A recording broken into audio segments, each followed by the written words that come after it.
साथियों, नमो बुद्धाय।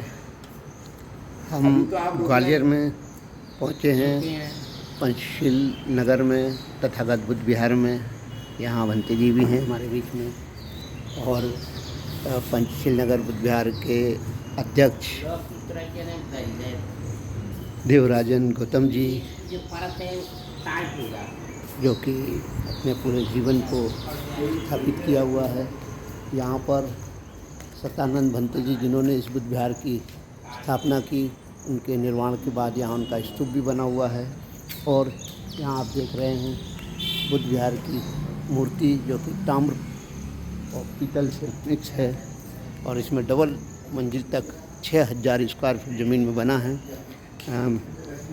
मैं चाहूँगा कि बुद्ध विहार के अध्यक्ष आदरणीय देवराजन गौतम जी 2 शब्द समाज और इस मिशन प्रवर्तन के लिए, कि कैसे समाज अच्छा जीवन जी के और बुद्ध बाबा साहब अशोक के मिशन को आगे बढ़ा सकते। देखिए, ये जीवन है, मनुष्य जीवन बड़ी मुश्किल से मिलता है और मुश्किल से इसका बना रहना होता है। कोई थोड़े समय में ही ख़त्म हो जाता है, कोई आगे चल पाता है। तो हमें जो मिला है जीवन, इसमें हमें सब बातें जो कि हम बड़े अच्छे लोगों से, संतों से जो सीखते हैं, कि हमें उसी हिसाब से अपने जीवन को जितना हो सके लोगों की भलाई में लगा देना चाहिए, क्योंकि ये फिर दोबारा तो मिलने से रहा। तो जो भी समय है, अभी जैसे आजकल चल रहा है, जो लोगों के दिमाग में गंदगी भरी हुई है, जातिगत वाली, जातवाद वगैरह वगैरह है ना, वर्ण व्यवस्था वाली बातें, इनको भूल के और समाज को समझाते हुए कि ये दुनिया भर के जो भय दिखाकर लोग अपने काम करा रहे हैं ईश्वर के नाम से और अंधविश्वास फैला के, ऐसा कुछ भी नहीं है।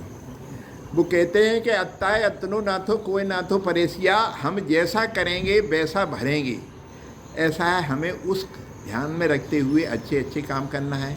जैसे भगवान बुद्ध ने भी एक माता माई को बोला है कि सब पापस अकर्मण से कुशलस्य उपसंपदा सचित्त परयोदपनम एतम बुद्धान शासनम। बुरे कर्म को न करते हुए अच्छे कर्मों को करके और पुण्य का संचय करें, चित्त की परिशुद्धि, यही सब कुछ है। इस पर हमें मनन करना चाहिए और इस हिसाब से चलना चाहिए, यही जीवन है। समाज की एकता कैसे हम लोग, समाज की एकता के लिए तो ऐसा है, लोगों में अभी विकृतियां क्यों हैं?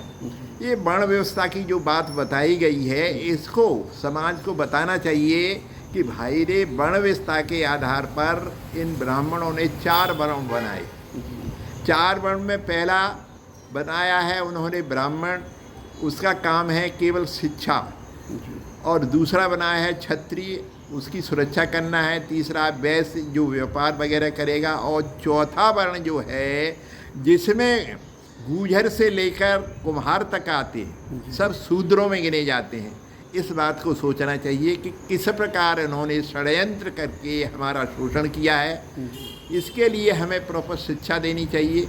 हम जो भी काम करें बुद्धि विवेक से करें तो ही सार्थक है, अन्यथा नहीं। तभी तो भगवान बुद्ध ने कहा है और उनके अनुयायी हैं, बुद्धं शरणं गच्छामि।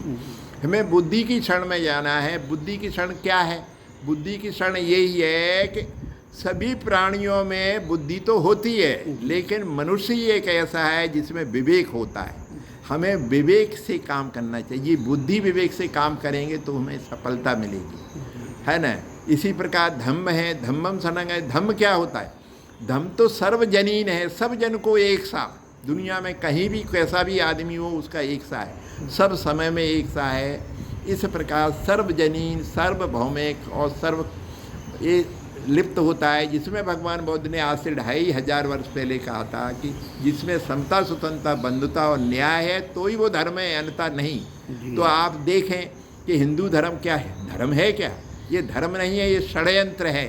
इसको अच्छी तरह से हमें अपने समाज को बताना है, अच्छी तरह से, क्योंकि उसकी उपमा भी देना चाहिए कि इन शूद्र लोगों को ऐसा शिक्षा का अधिकार न पहले था, और अब और षड्यंत्र करके इन्होंने उसका ऐसा वो कर दिया है व्यापारीकरण कर दिया है कि जो पैसे वाले हैं वही खोल रहे हैं। फीस इतनी ज़्यादा हो गई है कि हमारे बच्चे फिर से अनपढ़ होकर रह रहे हैं। तो हमें अपने बच्चों का ध्यान देते हुए प्रयत्न करना चाहिए कि उन्हें शिक्षित करें प्रॉपर। शिक्षित कैसे, भले ही एक दफ़े का खाना पड़े, हम बचत करके बच्चों को शिक्षा दें, ये बहुत ज़रूरी है। इसके बाद सभी बातें बताना चाहिए कि ये षड्यंत्र है, जातवाद नहीं मानना चाहिए। अंधविश्वास ऐसा फैला के उसका भय दिखाया गया है, जबकि उस भय से कुछ नहीं बनता है ना।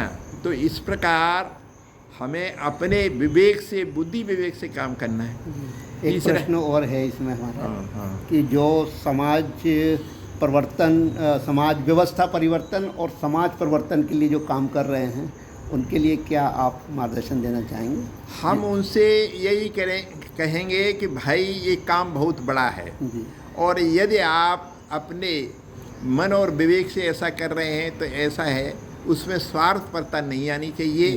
वास्तव में कुछ कर रहे हैं, जैसे बाबा साहब ने भी कहा है कि हमारे ऊपर, शिक्षित लोगों के ऊपर समाज का कुछ कर्जा है, तो उसे हम कैसे उतारें। हमें ऐसा है, गांव-गांव, घर-घर जाकर ऐसा है, ये बात बतानी चाहिए कि भाई इस प्रकार की जो वर्ण व्यवस्था है, ये बिना दरवाजे वाली, बिना विंडो वाली, बिना सीढ़ियों वाली है। जो जहाँ पैदा हो गया वो वहाँ का वहीं रहेगा। इसलिए इस गंदी परंपरा को छोड़ें और बौद्ध में बने। बौद्ध में बनने के लिए जो कि आप सब लोग बताते हैं वो उन्हें बताना चाहिए। बौद्ध में हो जाएंगे आप तो उसमें किसी प्रकार की कोई जातवाद नहीं, केवल मानवतावादी बातें हैं, उनको बताते हुए समाज को सचेत करना चाहिए। यही मैं उनको आग्रह करूँगा।